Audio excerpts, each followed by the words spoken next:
O zaman kahvelerimizi de terasta alalım. Nasıl isterseniz.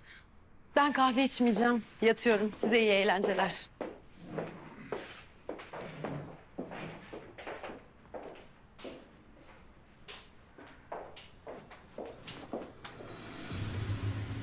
Abime